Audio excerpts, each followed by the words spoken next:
Assalamualaikum warahmatullahi wabarakatuh. Alhamdulillahirrahmanirrahim. Nabi nasta'in ala amri dunya waddin.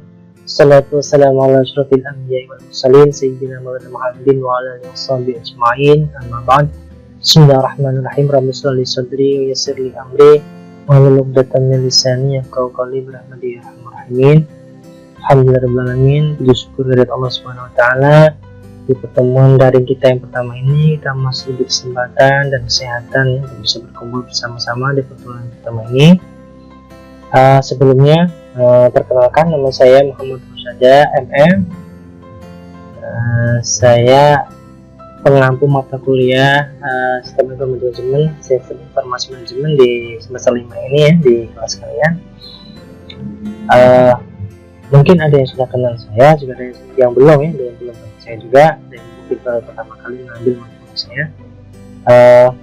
Silakan untuk bisa dicatat ya. Ini nomor HP saya, nomor WA saya, bisa kalian hubungi ketika kalian ingin menanyakan sesuatu mengenai perkuliahan ini ya. Bisa kalian hubungi di WA saya, kemudian ini adalah alamat email saya. Nanti untuk bisa kalian dapat pengumpulan tugas, bisa ke alamat email saya ini. Jadi untuk hari ini kita belum masuk ke perkuliahan, kita masih akan bahas mengenai silabus RPS untuk satu semester ke depan ya teman-teman semua. Oke, mari kita langsung saja ke inti pertemuan hari ini. Jadi apa sih sistem informasi manajemen itu ya, atau apa sih deskripsi dari sistem informasi manajemen?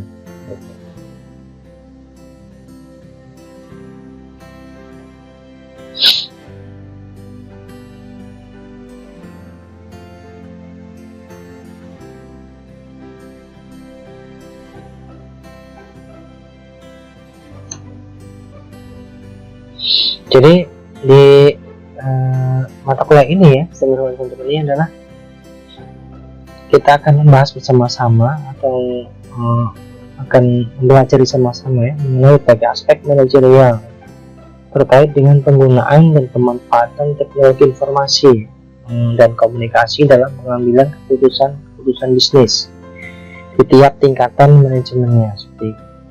Jadi kita juga akan menganalisis ya mengenai kebutuhan informasi bagi manajemen serta mampu menjelaskan ya bagaimana perusahaan bisnis menggunakan teknologi informasi untuk mencapai tujuan perusahaan. Jadi kita akan belajar sama-sama aspek pemanfaatan teknologi informasi ya untuk keperluan bisnis, ya, keperluan perusahaan untuk pengambilan keputusan dan lain sebagainya. Tidak dipungkiri lagi teknologi informasi sangat berkembang dengan cepat akhir ini. Jadi kita harus juga bisa update ya teknologi terbaru apa sih ya, yang ada di lingkungan kita sekarang seperti era revolusi industri yang ke-4.0 seperti itu. Ini itu diskusinya. Kemudian kompetensi mata kuliah kita ini, atau harapan apa, target apa sih yang ingin kita capai di mata kuliah ini. Yang pertama, kita bisa tahu ya mengenai konsep sistem itu apa sih, informasi itu apa, kemudian sistem informasi manajemen itu apa. Jadi kita akan belajar sama-sama apa sih definisi dari ketiga hal tersebut. Kemudian kita juga mengidentifikasi ya peran sistem informasi dalam mendukung pengambilan keputusan. Jadi perannya apa sih pemanfaatan teknologi informasi ini dalam pengambilan keputusan manajerial. Kemudian kita bisa mengidentifikasi ya tren perkembangan perangkat keras dan perangkat lunak sekarang ya, atau update yang terbaru. Nanti silahkan kalian bisa update ya, teknologi apa sih yang ada di era revolusi industri yang 4.0 sekarang yang masih update yang terbaru gitu ya. Kemudian nanti kita juga akan diharapkan ya mahasiswa bisa mengetahui ya konsep pengelolaan data dengan menggunakan database manajemen sistem itu seperti apa. Kemudian mengevaluasi dari bisnis, dari aplikasi dan dari komunikasi. Kemudian juga nanti akan mengevaluasi ya penerapan e-bisnis, kemudian e-commerce, kemudian pasar digital, sistem pembayaran digital, semuanya ini akan kita kupas semuanya di mata kuliah ini. Kemudian kita juga akan menganalisis ini hubungan isu-isu ya, hubungan antara isu-isu etika, sosial dan politik dengan dimensi-dimensi moral masyarakat gitu ya. Kemudian pengaruh dari sistem informasi itu apa ya. Kemudian manfaat dari internet ya terhadap perlindungan privasi dan kekayaan intelektual individu itu seperti apa, nanti akan kita bahas sama-sama. Kemudian juga kita akan mengevaluasi ya, peran manajemen pengetahuan dalam bisnis, kemudian mengevaluasi metode pengembangan sistem informasi yang baru dalam menghasilkan perubahan organisasional, kemudian juga menganalisis nilai bisnis ya, pengamanan dan pengenalan sistem dan sumber informasi perusahaan ya. Juga akan menganalisis penerapan sistem informasi global ya untuk mendukung stabilitas kolaborasi. Banyak sekali ya target yang akan kita capai di semester ini, semoga bermanfaat semuanya. Jadi semuanya ini akan dikupas tuntas nanti di semester kita, satu semester ke depan gitu ya, di semester ke depan di perkuliahan kita ini seperti itu. Kemudian untuk metode pembelajarannya ya, kita gunakan metode student-centered learning, di mana nanti kita akan membentuk suatu kelompok kecil ya. Sudah saya tentukan untuk kelompoknya, nanti bisa dilihat di kalian unduh di e-learning kalian masing-masing. Untuk RPS, kontak belajar ya, kemudian pembagian kelompoknya semua sudah saya sediakan di e-learning, silahkan cek dulu. Kemudian di sini kita juga belajar mandiri ya, jadi diharapkan mahasiswa bisa belajar mandiri, menggali sendiri pengetahuan ya, dan informasi yang ada seperti itu. Jadi kalian mengembangkan sendiri pengetahuan untuk diri kalian sendiri, self-discovery learning. Kemudian juga ada collaborative learning, nanti kita akan saling bertukar pendapat, bertukar ide, kemudian bertukar pengalaman dan pemahaman ya, untuk bisa saling bersama-sama ya, nanti di kelas bisa meningkatkan pemahaman sama-sama. Oke, kemudian ada case study, nanti studi kasus, silahkan nanti untuk kelompok yang presentasi nanti bisa menampilkan ya, menyajikan kasus-kasus mengenai seputar sistem informasi manajemen yang sesuai dengan materi yang dijadikan acuan di RPS nanti gitu ya. Silakan kalian eksplor studi kasus apa, masalah apa yang ada, kemudian solusinya bagaimana. Itu seperti itu untuk mekanisme pembelajaran kita. Kemudian untuk penjamin mutunya, untuk mekanisme penjamin mutu kita ada 5 aspek ya yang kita nilai di perkuliahan kita kali ini. Yang pertama yaitu presensi kehadiran. Ini sangat penting ya teman-teman, presensi kehadiran. Jadi diharapkan kalian bisa mengikuti ya, meskipun kita tidak bertatap muka, kalian bisa aktif di kelas gitu ya, aktif di kelas online nanti. Ini untuk presensi, kalian bisa presensi secara mandiri ya di Sikadu, silakan kalian bisa cek di Sikadu ketika perkuliahan berlangsung, silakan bisa kalian absensi secara mandiri di Sikadu. Kemudian yang kedua, aspek penilaian yang kedua adalah partisipasi kelas. Jadi nanti keaktifan kalian di kelas itu sangat menentukan nilai kalian. Jadi semakin aktif semakin baik. Jadi diharapkan kelas bisa hidup. Jadi silakan saling bertukar pendapat, bertukar ide, pemahaman, saling menyatukan pemahaman di perkuliahan kita nanti. Silakan aktif, partisipasi sangat penting. Kemudian tugas kelompok, nanti ada tugas mandiri yang tugas kelompok, kemudian ada UTS dan juga yang terakhir adalah UAS. Itu untuk mekanisme penjamin mutu kita atau untuk mekanisme penilaian. Kemudian untuk kriteria penilaian tugas kelompok, ini ada 5 aspek yang saya nilai di penilaian tugas kelompok.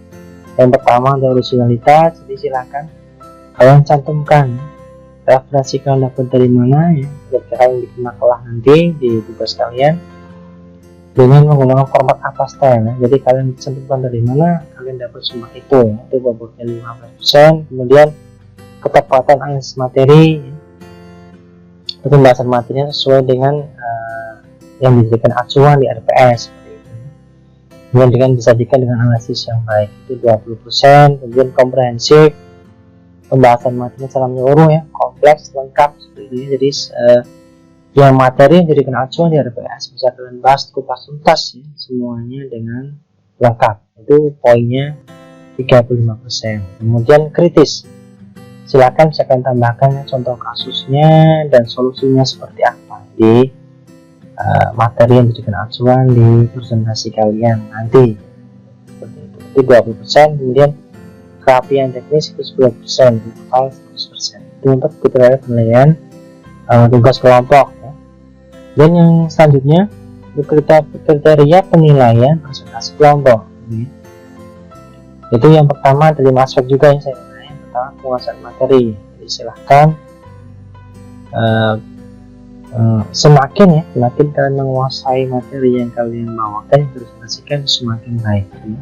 Bobotnya 35%. Kemudian pengorganisasian materinya terorganisasi dengan baik, kemudian disampaikan dengan pendukung fakta dan fakta, kemudian ada analisis yang sesuai dengan konsep yang ada sesuai dengan materi yang diberikan semua, itu 25%. Kemudian kemampuan komunikasi itu sangat penting, jadi usahakan kalian bisa antusias dalam presentasi nanti, bisa membuat teman-teman kalian untuk aktif belajar di kelas online nanti ya. Semakin penasaran ya, ingin tahu lagi kelanjutan seperti apa pembelajarannya. Jadi kemampuan komunikasi sangat penting di sini, itu 20% nilainya. Kemudian terbuka dengan masukan ya, bisa mendapatkan visual yang baik 5%. Kemudian kemampuan menjawab pertanyaan itu 15%. Jadi silakan jawab pertanyaan dengan tepat, tidak bertele-tele ya, 15%. Total 100%. Kemudian penilaian hasil akhir kuliah nanti seperti yang saya sebutkan tadi di mekanisme itu ada 5 aspek yang dinilai. Yang pertama presensi kehadiran, itu bobotnya adalah 10% ya teman-teman. Jadi presensi ini sangat penting ya teman-teman semua. Jadi usahakan kalian bisa hadir terus aktif di kelas online kita nanti sebenarnya. Yang kedua partisipasi atau keaktifan kalian di kelas online sangat penting, 15%. Yang tugas itu 20%, TS 25%, dan UAS itu 30%. Total 100%. Jadi ini adalah penilaian bobot penilaian hasil akhir kuliah kalian nanti selama 1 semester ke depan. Seperti itu. Dan untuk referensinya silahkan ya, nanti bisa ini bisa kalian download ya, bisa kalian dapat kontak belajar ini di e-learning nanti. Kalian bisa cari sendiri referensinya ya, referensi yang ada di sini silahkan. Kemudian tidak menutup kemungkinan untuk bisa kalian tambahkan update terbaru dari sistem informasi. Jadi sistem informasi ini sangat up to date sekali karena berhubungan dengan teknologi informasi. Jadi bisa kalian explore ya, ada yang baru apa sih, update teknologi yang terbaru seperti apa sih yang ada di sistem informasi, itu bisa kalian update. Bahkan sumbernya dari sumber manapun, baik jurnal-jurnal yang terbaru maupun bulletin ataupun majalah, silahkan bebas ya. Atau dari internet silahkan. Ini referensinya. Kemudian untuk kontrak perkuliahan kita ya, jadi di kontrak perkuliahan kita ketika nanti video conference nanti berlangsung gitu ya, silahkan bisa dengan busana yang pantas dan sopan. Meskipun kita daring bisa santai ya, bisa sambil ngopi, bisa sambil makan, sambil berbaring gitu ya, sambil baringan ya, rebahan ya, nggak apa-apa ya, tapi yang penting tetap sopan dan busana yang panas ketika kita mengadakan vikon. Kemudian jika saya nggak masuk, nanti saya akan beritahukan ke ketua kelas ataupun di grup WA kelas kalian seperti itu ya. Kemudian untuk toleransi keterlambatan, jika ada vikon nanti mungkin misal di toleransi keterlambatan 15 menit. Kalau lebih dari itu nanti tidak bisa masuk ke video conference seperti itu ya. Dan juga akan mengganggu ya teman-teman yang lain ketika video conference. Jadi diharapkan bisa tepat waktu ya teman-teman. Toleransi keterlambatan 15 menit. Kemudian tugas ya, diharapkan tugas bisa kalian kerjakan dengan baik dan dikumpulkan tepat waktunya.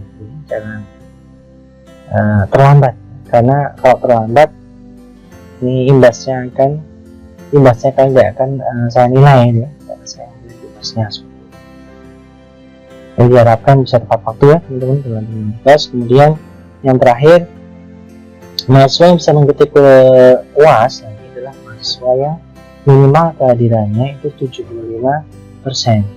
Jadi persentasenya ini sangat penting teman-teman semua, jadi diharapkan bisa aktif di kelas online meskipun kita daring, tetap semangat ya, tetap bisa kuliah dengan baik seperti itu. Baik, ini untuk kontak perkuliahan kita. Kemudian untuk RPS nanti bisa kalian download ya, bisa kalian unduh di e-learning kita ya, di e-learning kita silahkan bisa kalian unduh. Di sini sudah komplit semua ya, apa yang akan kita pelajari selama semester ke depan semua sudah komplit. Di situ di e-learning juga ada pembagian kelompoknya, sudah saya bagi semuanya, silahkan ya. Untuk minggu depan kita mulai untuk presentasi ya, silahkan kelompok yang presentasi bisa menyiapkan presentasinya ya. Untuk menghemat kuota gitu ya, kita nanti presentasi kalian buat silahkan video presentasi kalian buat video presentasi, kemudian nanti kalian upload di YouTube, linknya kasihkan ke saya ya, untuk saya embed di e-learning kita. Jadi nanti silahkan bikin makalah, kemudian PowerPoint presentasinya, kemudian kalian videokan ya presentasi kalian itu ya, kemudian kalian videokan presentasi kalian ya, kemudian dikumpulkan 1 hari ya sebelum pelaksanaan presentasi dilakukan, atau 1 hari sebelum pertemuan kita. Oke. Jadi agar teman-teman yang lain bisa melihat dulu di rumah presentasi kalian, jadi nanti ketika waktu masuk kelas kita langsung diskusi ya, lebih banyak diskusi di kelas seperti itu, di kelas online. Seperti itu mungkin teman-teman. Misal ya, contoh di sini untuk minggu depan untuk kelompok yang pertama itu akan membahas mengenai konsep-konsep dasar informasi dan informasi manajemen. Jadi silakan diekspor apa sih konsep dasarnya ya, apa sih informasi itu ya, informasi manajemen fungsinya apa, seperti itu bisa diekspor.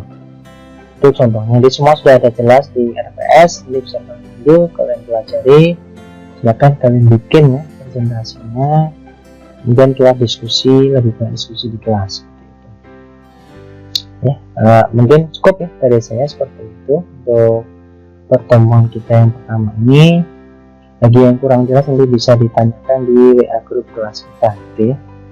Baiklah, terima kasih teman-teman atas partisipasinya. Wabillahi taufiq wal hidayah. Assalamualaikum warahmatullahi wabarakatuh.